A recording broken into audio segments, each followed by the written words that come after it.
मुख्यमंत्र्यांच्या आश्वासनानंतर जुन्या पेन्शन संदर्भातील संप मागे अर्थसंकल्पीय अधिवेशनापर्यंत शासकीय कर्मचाऱ्यांचा संप स्थगित करण्याचा निर्णय।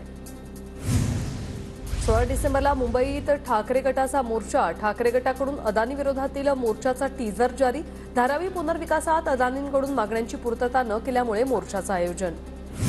ठाकरे गटाच्या अदानी समूहावरील मोर्चाला धारावी पोलिसांनी परवानगी नाकारली। मुंबई पोलीस आयुक्तांकडे अर्ज करा। धारावी पोलिसांकडून ठाकरे गटाच्या स्थानिक नेत्यांना सूचना।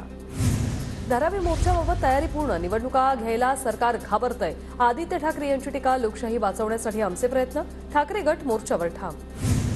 मंत्री छगन भुजबळांच्या नाशिक निवासस्थानाची सुरक्षा वाढवली। विधानसभेत भुजबळांच्या धमकीचा मुद्दा मांडल्यानंतर पोलिसांची खबरदारी। नाशिकच्या भुजबळ फार्मला आता पोलीस छावणीचं स्वरूप।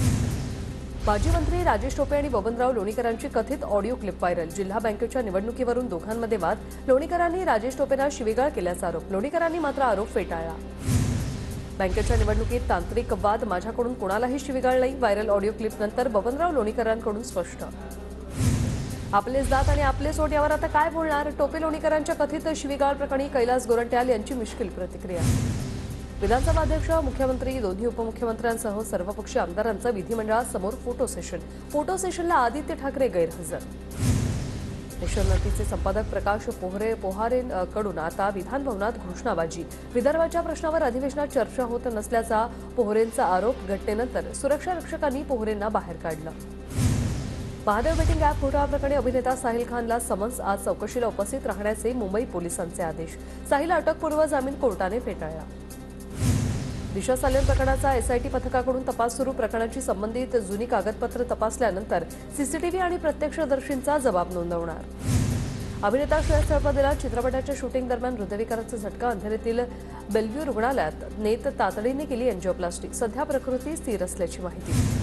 अंतरवाली सराटीतील दगडफेकी प्रकरणात ऋषिकेश बेदरेला जामीन मंजूर। मुंबई हायकोर्टाच्या औरंगाबाद खंडपीठाचा निर्णय। ऋषिकेश बीड आणि जालन्यातील जाण्यासाठी त्याला असणाऱ्या मज्जा। ब्राह्मण समाजासाठी सारथी बार्टीच्या धर्तीवर आता महामंडळ सुरू करणार। मुख्यमंत्र्यांचं आश्वासन। कॅबिनेटला प्रस्ताव सादर करण्याचे मुख्यमंत्र्यांचे निर्देश। धनगर समाजाची कायदेशीर लढाई सरकार लढणार। शिंदेंचं आश्वासन। सकारात्मक निर्णयामुळे शिष्टमंडळाकडून मुख्यमंत्र्यांचं अभिनंदन। 3 ते 5 जानेवारी धनगर आरक्षणाबाबत कोर्टात अंतिम सुनावणी होणार। नागपुरात ठाकरे गटाच्या शिष्टमंडळाकडून फडणवीसांची भेट। माती परीक्षणाविरुद्ध केलेल्या आंदोलनाप्रकरणी दाखल गुन्हे मागे घेण्याची ठाकरे गटाची मागणी। संगणक परिचालक कर्मचारी संघटना विधानभवनात। उपमुख्यमंत्री फडणवीसांनी भेटीसाठी आश्वासन दिल्यानंतर आंदोलन मागे। चर्चा न झाल्यास तीव्र आंदोलन करू असा इशारा। संसदेच्या कामकाजात अडथळा। काँग्रेसच्या 5 खासदारांसह एकूण 15 खासदारांचं संपूर्ण अधिवेशनातून निलंबन, तर सुरक्षेच्या कारणास्तव 7 कर्मचाऱ्यांवरही निलंबनाची कारवाई। संसद घुसखोरी प्रकरणातील 4ही आरोपींना 7 दिवसांची पोलीस कोठडी। चौघांची 1.5 वर्षांपूर्वी फेसबुकवर ओळख, तर शेतकरी आंदोलन आणि महागाईवरून सरकारला इशारा देण्यासाठी रचला होता कट।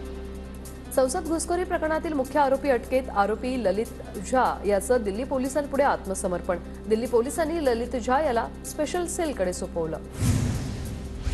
पक्षांतर्गत दबावाला बळी पडून धुळे जिल्हा परिषदेच्या अध्यक्ष अश्विनी पाटील यांचा राजीनामा। पक्षश्रेष्ठींच्या आदेशाप्रमाणे स्वखुशीने राजीनामा देत असल्याचं जाहीर। शिवसेनेच्या पूर्व विदर्भ संघटकपदी युवा नेते किरण पांडव यांची नियुक्ती। नागपुरातील आयोजित छोटेखानी समारंभात एकनाथ शिंदेकडून पांडव नियुक्तीचे पत्र।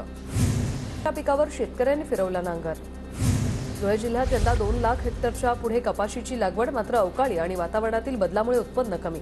झालेला खर्च देखील निघत नसल्याने शेतकरी आर्थिक विवंचनेत। धुळे जिल्ह्यात खरीप हंगामानंतर रब्बी हंगामात सुरुवात। शेतीसाठी लागणाऱ्या सर्व कामांच्या दरात वाढ। शेतकरी आर्थिक संकटात।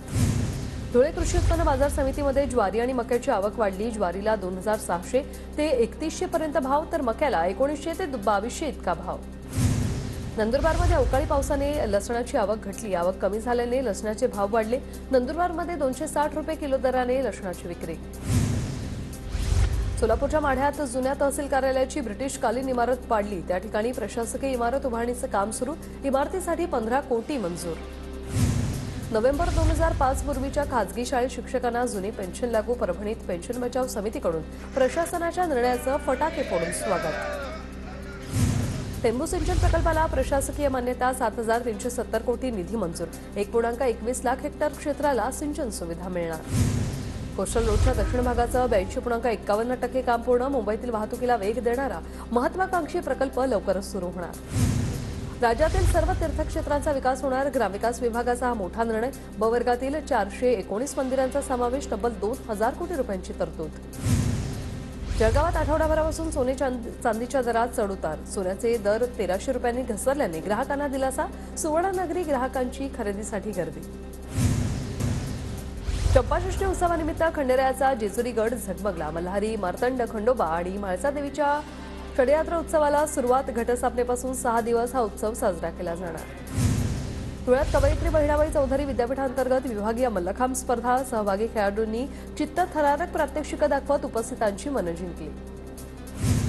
शाहरुख खान लेकीसोबत साईंच्या चरणी लीन. डंकी चित्रपटाच्या प्रदर्शनाआधी शाहरुखने घेतलं साईंचं दर्शन. शिर्डीत चाहत्यांचा जल्लोष.